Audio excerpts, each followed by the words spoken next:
Hello दोस्तों। हम chapter पढ़ रहे हैं कार्बनिक सिक्योरिटी। उसके अंदर हम जो कार्बनिक नामकरण जो पद्धतियाँ पढ़ रहे हैं उनमें दो पद्धतियाँ अपने कंप्लीट पढ़ी है। फर्स्ट पद्धति अपनी पढ़ी है, देखो एक पद्धति पढ़ी है अपने रूढ़ पद्धति पढ़ ली अपने। और उसके बाद में बात करूँ बी पद्धति अपनी पढ़ ली है। व्युत्पन्न पद्धति के बारे में पढ़ लिया है, यानी दो पद्धतियाँ हमने कंप्लीट पढ़ ली है। रूढ़ पद्धति और व्युत्पन्न पद्धति के बारे में पढ़ लिया है। आज हमने जो सी मेथड है, तीसरी मेथड है नामकरण की, वो है आईयूपीएसी पद्धति। तीसरी मेथड कौन सी है? आईयूपीएसी पद्धति के बारे में पढ़ेंगे। आईयूपीएसी पद्धति, आईयूपीएसी मेथड या फिर आईयूपीएसी पद्धति कहते हैं इसको। इसके बारे में पढ़ेंगे आज अपन। देखो आईयूपीएसी के अंदर अपन जो सिलेबस के हिसाब से बात करेंगे, एल्केन के बारे में पढ़ेंगे, एल्केन के बारे में पढ़ेंगे और एल्काइन के बारे में पढ़ेंगे, तीनों के बारे में पढ़ेंगे। तो पहले उससे पहले अपन आईयूपीएसी फुल फॉर्म देख लेते हैं, उनके नियम क्या है, एल्केन एल्किन और एल्काइन का नियम क्या है। उनके बाद में बात करेंगे, पहले इनके जो आईयूपीएसी फुल फॉर्म वो देख लेते हैं।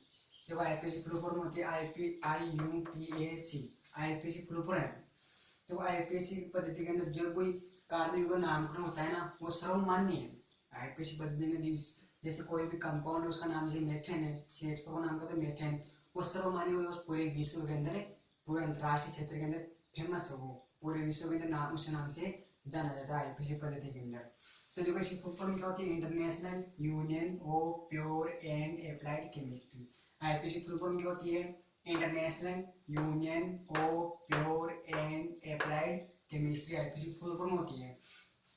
आईयूपीएसी फुल फॉर्म के अंदर उसके बाद मैं एक बार वापस बता देता हूँ इसके बारे में, आईयूपीएसी के बारे में। देखो आईयूपीएसी फुल फॉर्म होती है जो ये आईयूपीएसी पद्धति है, इसके अंदर मैं बात करूँ आईयूपीएसी के अंदर जो भी मैं आपको आईयूपीएसी नाम बताऊंगा वो पूरे विश्व के अंदर सर्वमान्य है। सभी सारे जो सभी जगह होती है पूरे विश्व के अंदर, अपन बात करें अमेरिका, जो फ्रांस, रूस, इटली, सभी देशवासी सभी देशों के अंदर यह पद्धति मान्य है। यानी सभी जो मैं नाम बताऊंगा इनके जो आईयूपीएसी नाम बताऊंगा वो सब पूरे विश्व के अंदर जाने जाते हैं, उसी नाम से जाने जाते हैं। वो कंपाउंड जो भी यौगिक होते हैं, कार्बनिक यौगिक होते हैं, वो पूरे विश्व के अंदर जाने जाते हैं।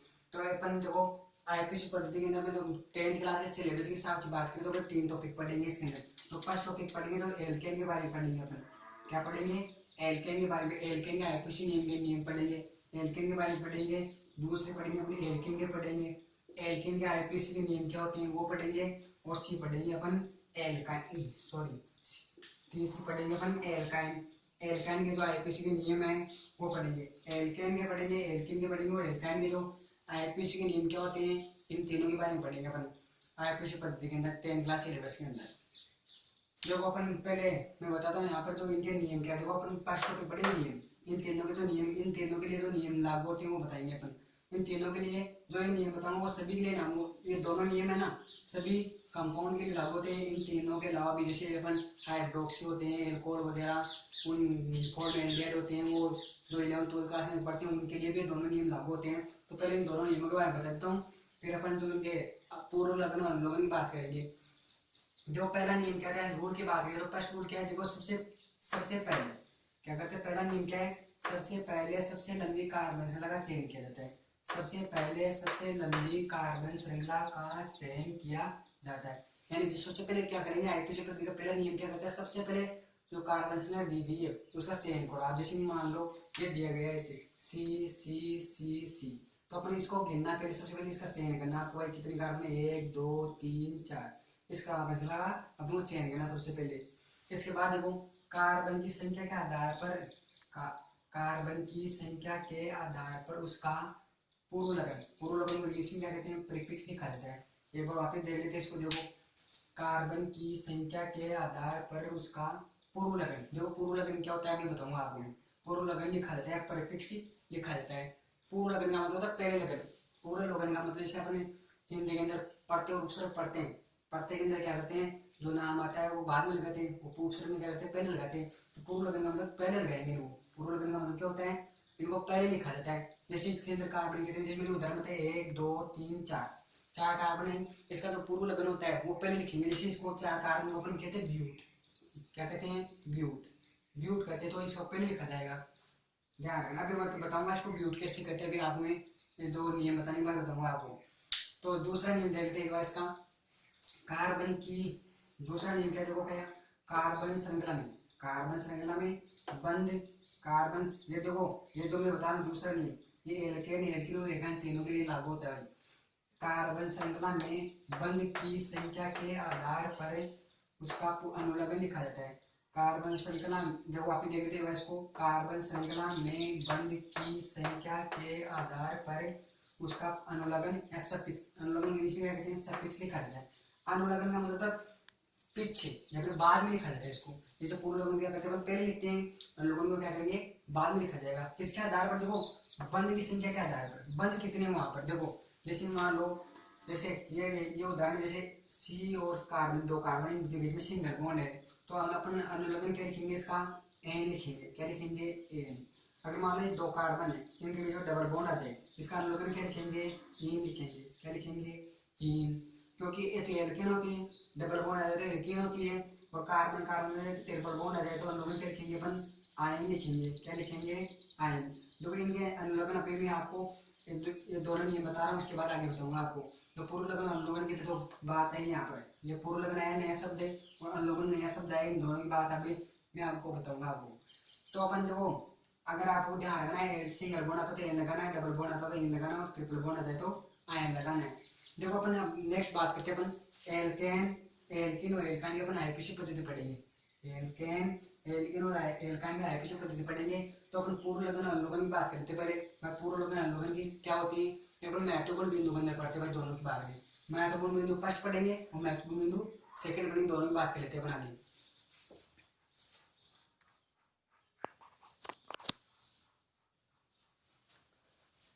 अब देखो हम पढ़ जो टॉपिक पढ़ रहे हैं, रूल के अंदर बात करते हैं, महत्वपूर्ण बिंदु देखेंगे। महत्वपूर्ण बिंदु का फर्स्ट टॉपिक जो अपन आईपीसी पद्धति महत्वपूर्ण बिंदु देखेंगे। महत्वपूर्ण बिंदु फर्स्ट पॉइंट बता रहा हूँ आपको। देखो फर्स्ट बिंदु बताऊंगा मैं आपको पूर्व लगन के बारे में। फर्स्ट बिंदु क्या बताऊंगा, पूर्व लगन क्या होते हैं उनके बारे में बताऊंगा। जो पूर्व लगन का मतलब क्या होता है, पूर्व लगन इंग्लिश में क्या है, प्रीफिक्स। पूर्व लगन का मतलब पहले, पूर्व का मतलब क्या होता है, पहले लिखा जाता है इनको। यानी अपना आईपीसी नाम लिखेंगे तो इनको पहले लिखेंगे इनको। जो भी अपना आईपीसी नाम लिखेंगे उनको तो इनको सबसे पहले लिखा जाता है, इनको ध्यान रखना।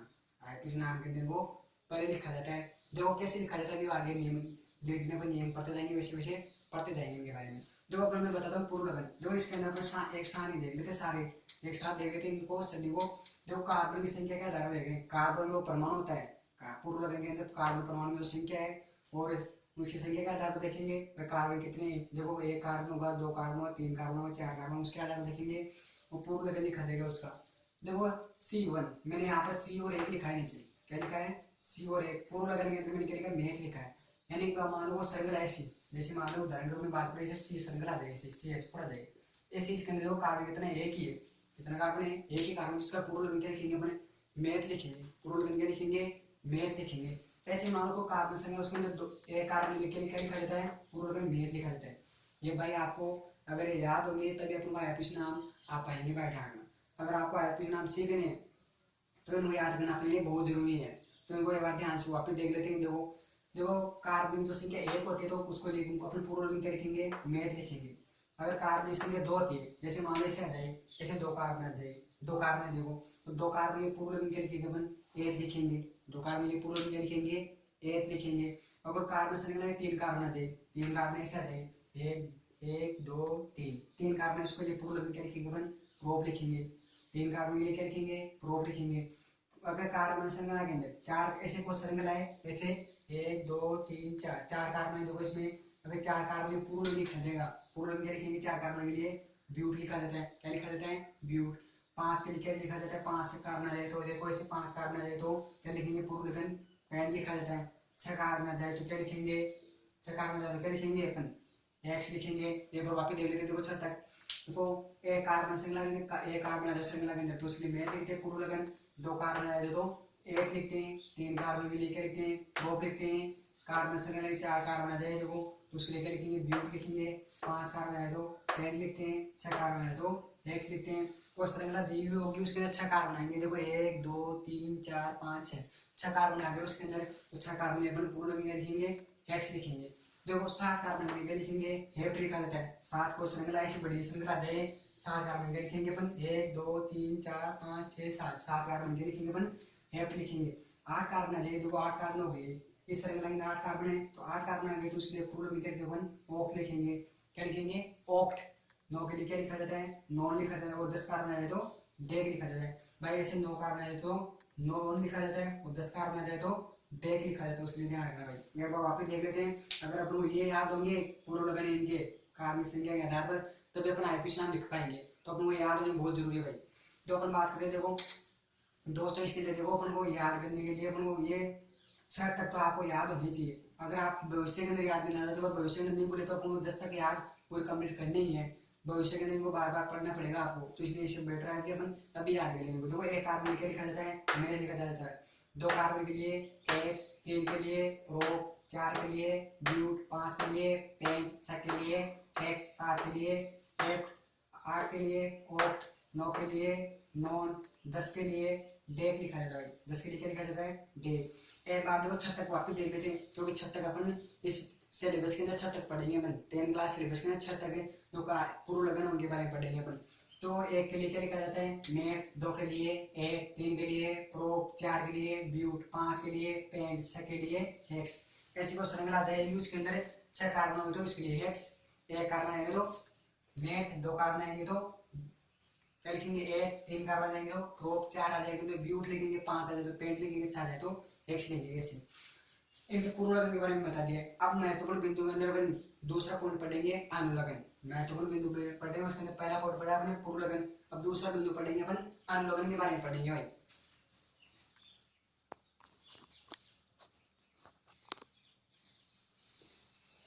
देखो अपन दूसरा पॉइंट महत्वपूर्ण बिंदु में दूसरा पॉइंट, पहला पॉइंट अपने पूर्व लगन पढ़ा है, दूसरा पॉइंट पढ़ेंगे अपन अनुलगन। देखो अनुलगन का मतलब होता है बाद में, अनु का मतलब क्या होता है बाद में। इनको बाद में लिखा जाता है। जैसे मैथ आ गया, मैथ के आगे अपन एन जोड़ देंगे, इन जोड़ देंगे, वो बाद में लिखा जाएगा, वो ध्यान रखना भाई। तो अपन अनुलगन का मतलब क्या होता है बाद में, और पूर्व लगन का मतलब क्या होता है भाई, मैंने क्या लिखा था इसका पहले। पूर्व लगन का मतलब क्या होता है पहले, और बाद में मतलब जो अनुलगन का मतलब क्या होता है बाद में। देखो पूर्व का मतलब पहले और लगन का मतलब जोड़ना। लगन का मतलब क्या होता है जोड़ना। तो इनको पहले जोड़ेंगे और इनको बाद में जोड़ेंगे। अनुलग्न क्या लिखा जाता है बाद में लिखा जाता है बनिया में। इसके अंदर हम तो 3 टॉपिक पढ़ेंगे, एल्केन और एल्कीन और एल्काइन के बारे में। उनके जो अनुलग्न के बारे में बात कर लेते हैं अपन यहाँ पर। देखो मैं यहाँ पर तीनों को एक साथ सारणी में बता देता हूँ आपको।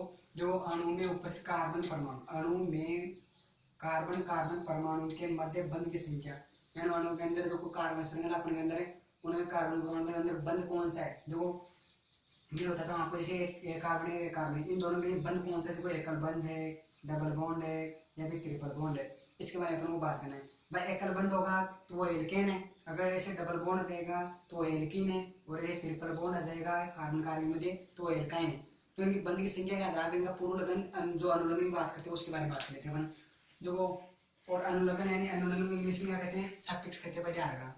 तो अपन बात कर लेते हैं एल्केन के अंदर, एल्केन श्रेणी पर एल्कीन के बात कर लेते हैं। तो एल्केन का मतलब क्या होता है एकल बंध। एल्केन का मतलब क्या होता है एकल बंध होता है, ध्यान रखना। एल्केन का मतलब क्या होता है एकल बंध होता है, हमेशा ध्यान रखना भाई। जो कार्बन श्रृंखला होगी उसका उसके जो कार्बन श्रृंखला के कार्बन कार्बन मध्य हमेशा क्या आएगा, जैसे कार्बन जो कार्बन कार्बन मध्य क्या आता है एकल बंध आता है। एल्केन का मतलब एकल बंध आता है, इसका मतलब वो क्या है एल्केन है। जो इन दोनों कार्बनों के मध्य एक कार्बन है, एक कार्बन दोनों में एकल बंध आ रहा है तो एल्केन है प्रकार का। अपने इससे उदाहरण आगे देखते रहेंगे, आगे बहुत सारे उदाहरण पढ़ेंगे अपनी।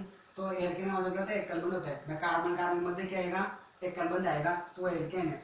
इसका अनुलोम क्या लिखते हैं एल्केन के लिए एन लिखा जाता है। एल्केन का अनुलोम क्या लिखते हैं एन लिखा जाता है, ध्यान रखना। एल्केन का अनुलोम क्या लिखते हैं एन लिखा जाता है। उसके बाद अपन दूसरा पॉइंट देखते हैं। देखो एल्केन की बात करते हैं, दूसरा क्या करते हैं एल्केन की बात करते हैं। तो एल्केन श्रेणी के अंदर एल्केन के अंदर एल्केन का मतलब क्या होता है द्विबंध। एल्केन का मतलब क्या होता है द्विबंध, यानी कि जो कार्बन कार्बन होते हैं एक कार्बन है एक कार्बन, इन दोनों कार्बन में कौन सा बंध आएगा डबल बॉन्ड आता है। डबल बॉन्ड आता है इसका मतलब क्या है वो एल्कीन है। अगर एकल बंध आता है तो वो एल्केन है, अगर डबल बॉन्ड आ जाए तो वो क्या है एल्कीन है। ध्यान रखना कार्बन कार्बन में अगर डबल बॉन्ड आता है तो वो क्या है एल्कीन है। तो डबल एल्कीन का मतलब क्या होता है द्विबंध। जैसे देखो कोई धर्म में, जैसे आपको समझाने में बताना, देखो इस कार्बन संख्या के बीच में क्या आ रहा है डबल बॉन्ड आ रहा है, तो कहीं एक दो डबल बॉन्ड आ रहा है तो उसके लिए वो क्या है एल्कीन है। एल्कीन के लिए अनुलोम क्या लिखते हैं इन लिखा जाता है। एल्कीन के अनुलोम क्या लिखते हैं इन, और एल्काइन के लिए अपने एल्कीन के लिए क्या लिखा था एन, और एल्कीन के लिए ई लिखा जाता है। ध्यान रखना इंग्लिश के अंदर ई एन ई लिखते हैं, ई एन ई, ध्यान रखना भाई। और एल्कीन के अंदर ए एन ई और इसके अंदर ई एन ई लिखा जाता है, ध्यान रखना इंग्लिश के अंदर, हिंदी के अंदर ई, ध्यान रखना। तीसरी बात करते हैं एल्काइन की। एल्काइन जो तीसरा बिंदु है एल्काइन। देखो एल्काइन की तीसरी बिंदु की बात करें तो एल्काइन के अंदर एल्काइन कहते हैं, एल्काइन में देखते हैं जो एल्काइन श्रेणी के अंदर एल्काइन का मतलब होता है त्रिबंध। एल्काइन का मतलब क्या होता है, त्रि का मतलब क्या होता है तीन, यानी कि कार्बन कार्बन को तीन बंध, देखो एक कार्बन है एक कार्बन है, अगर इनके बीच में तीन बंध आ जाए, इसी बीच में कितने बंध आ जाए, तीन बंध आ जाए तो वो क्या है, एल्काइन है। क्या है, एल्काइन है। त्रि का मतलब क्या होता है तीन, तीन बंध, त्रिबंध का मतलब तीन बंध वहां पर, उसको मतलब क्या हो, एल्काइन है। तीन बंध दिखते हैं अपन को वहां पर तो क्या है, एल्काइन है। ध्यान रखना एल्काइन में जैसे उदाहरण के लिए मैं छोटा सा आपको बता रहा हूँ, देखो वो श्रृंखला बना दी मैंने छोटी सी समझाने के लिए, सी और सी बीच में क्या दर्शा दिया मैंने, ट्रिपल बॉन्ड दर्शा दिया है। और यहाँ पर देखो ये बंद ऐसे ये दर्शा रहे बंद है, इनसे कोई कंपाउंड जुड़ा हुआ होगा, वो आपको उदाहरण देखेंगे अपन इनके बहुत सारे। इनके लिए तो एल्काइन के लिए जो अनुलग्न क्या लिखते हैं, आयन लिखते हैं। क्या लिखते हैं, आयन। और इंग्लिश के अंदर वाई एन ई, इंग्लिश के अंदर क्या होते हैं, वाई एन ई आयन, और हिंदी के अंदर क्या बोलते हैं, आयन बोलते हैं। ध्यान रखना एक बार इन तीनों को अनुलग्न वापस देख लेते हैं। तो एल्केन के लिए अनुलग्न क्या लिखते हैं, एन लिखते हैं, यानी कार्बन कार्बन अगर एकल बंध आता है तो अनुलग्न क्या लिखेंगे, एन लिखेंगे। अगर कार्बन कार्बन के मध्य, कार्बन कार्बन के मध्य अगर डबल बॉन्ड आ जाए, इसे डबल बॉन्ड आ जाए तो उसके लिए अनुलग्न क्या लिखेंगे अपन, एन लिखेंगे। एल्केन के लिए क्या लिखते हैं, इन लिखा जाता है। और एन का मतलब कार्बन कार्बन में अगर ट्रिपल बॉन्ड आ जाए तो अनुलग्न क्या लिखेंगे अपन, आयन लिखेंगे। महत्वपूर्ण बिंदु को देखो 2 पॉइंट पढ़ लिए अपन। और तीसरे बिंदु की और बात कर लेते हैं अपन। यहाँ पर देखो तीसरा बिंदु क्या है,